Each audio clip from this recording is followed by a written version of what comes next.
When you ask about the extent of a person's education, you must ask, who were his teachers?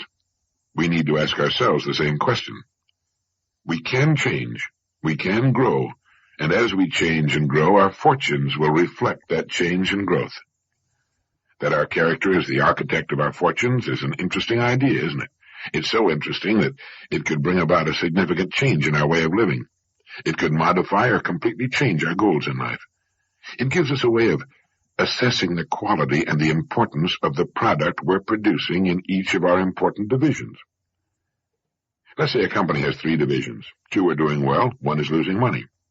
Now, the one that's losing money, provided it's been losing money for some time, would seem to indicate that it has poor management, or else it produces a product or service without sufficient demand on the part of those it would serve. Now, the same can be said to be true of the different departments of our lives. Quite often a person will be great in one department and poor in another, great on the job at making a living perhaps, but poor at home, or great at home and poor on the job. I think we can safely say that every relatively normal person wants to succeed in each of the 3 main departments of living, in his family life, in the way he spends his days, that is, the work he's chosen and the way he chooses to spend his free time. It's surprising, how many people tend to forget that they chose their work of their own free will, just as they chose their spouses of their own free will, and the main direction of their lives of their own free will. And we all want to succeed in the income department. That is, we want an income sufficient to fulfill our wants, not just our needs, but our wants as well. Now, we control our rewards in each of these departments. If we've been adults for any real length of time, and if we've achieved any real maturity, we must admit to ourselves that our rewards in each department are commensurate with our management, with our success in interacting with those upon whom our success depends. Now, that's an idea we will accept or reject, depending upon whether our windows are open or closed. I mentioned earlier that we often confuse means with ends. For example, an automobile is a means to an end. It's a means of getting from point A to point B. Money is a means to an end. It's the means to the kind of life we want to live. It represents financial security now and in our later years. It represents good health, education, travel, a good home, and so forth. Now, in our society, these means to ends and others have often been confused with ends. The automobile or money in itself has become an object of veneration, not for what it will do for us to make life more convenient and more pleasurable, but rather for what it is in itself. We tend to worship objects in our society. And finally, we find ourselves in possession of all the objects we ever wanted, and we stand in the middle of them and look at them and come to the realization that they're not enough, not nearly enough. A human being needs more, much more than a pile of objects, important as some of them are. And that's one of the reasons we find so much depression, so much boredom and apathy about us. People have what they wanted. Why aren't they happy? Could it be that they've not moved on to other, larger and more worthwhile goals? I think so. George Bernard Shaw said that it is the first duty of every man not to be poor. I agree with that. Poverty has never brought happiness. We see it staring from the hunger-ravaged faces of the world's underprivileged. We see it in our ghettos.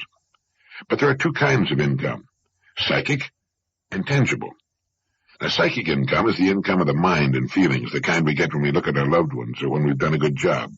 Psychic income is the income the firemen get roaring through town with the sirens screaming. It's the income a police officer knows when he straps on his revolver and assumes the authority of his uniform. There's psychic income that comes with a promotion, with the executive suite. It's excitement and satisfaction, and it's perhaps the most important income we receive from our life's work. We can make a living, we can get rich doing many things, but psychic riches come from being in the kind of work we like, doing the things we want to do. Konrad Lorenz, in his excellent book On Aggression, tells us that the drive to fulfill oneself, to realize if possible the potential of one's unique endowment, is coded in our genetic instructions. And it's going contrary to our genetic instructions that causes us anxiety, guilt. We seem to know that there's a way to live that's better than the one we're settling for. Now, families, schools, society all work to fit us into established pigeonholes, and for some it's fine. For others, the shoe doesn't fit. It hurts. It rubs and chafes and can become agonizingly painful. No psychic income there. So those must seek it off the job in hobbies and avocations, or change the job. But we need to get it somewhere, Psychic income is an important part of our income picture. As to financial income, it should meet our requirements. What those requirements are is a matter of individual taste. Our income should be sufficient for us to live in the style we most enjoy, have the things we think are important, do the things we want to do, see the places we want to see, and perhaps help others who didn't manage or couldn't manage to work it out for themselves. In a society such as ours, it can be said that not every person can find the kind of gainful employment that forms a perfect fit with his aptitudes, likes, and dislikes. Many factors work to hold a person in a particular place and at a particular job other than the amiability of the job itself. But I do believe that almost every thinking, growing, maturing person can find the work he enjoys. And for the rest, the deep sources of satisfaction and interest can come from experiences not connected with their work. For some, their work is the very mainstay of their lives. For others, it's simply the means to an end. Many people are quite content to not work at all. Most retired people enjoy their retirement and wouldn't change things for the world. But for some, active, mind-engaging work is as necessary as food and drink. For many women, running a home, raising their children, caring for their husbands, and 1,001 things necessary to that life are more than enough for all the satisfaction they need. They're quite content with their lives, as they should be. For other women, such a life is unthinkable, the way to madness. They need other interests, other lives. To expect that 50% of the human race should be content with keeping house and raising a family is ridiculous. It's as ridiculous as it would be to expect all men to be lawyers or bricklayers. A woman can want the love and companionship of a man and perhaps a family, without at the same time having an aptitude or even an interest in keeping house. She might prefer to be a brain surgeon, a teacher, a business executive, or any one of the 200,000 possible occupations in our society. We've been taught to live within our means, and it's good advice for a company, a country, or a person. But what are our means? Have we explored our means? Do we know what our real means are? People say a person shouldn't reach beyond his capacity. It'll only end in frustration and disappointment. What is a person's capacity? How is he to find out what it is unless he reaches? The man and wife in the so-called average home on an average street in an average town haven't the faintest notion, as a rule, that they can sit down at the kitchen table, make a list of everything they want, number the items on the list in the order of their importance to them, and then get everything on that list in 5 years, certainly in 10. An American labor leader once commented that the American people can have anything they want. The trouble is that they don't know what they want, and this most certainly applies to income. A British survey team discovered that the average American family believes that happiness can be guaranteed with a 20% increase in income. It's obvious that most people haven't the foggiest notion as to what constitutes happiness.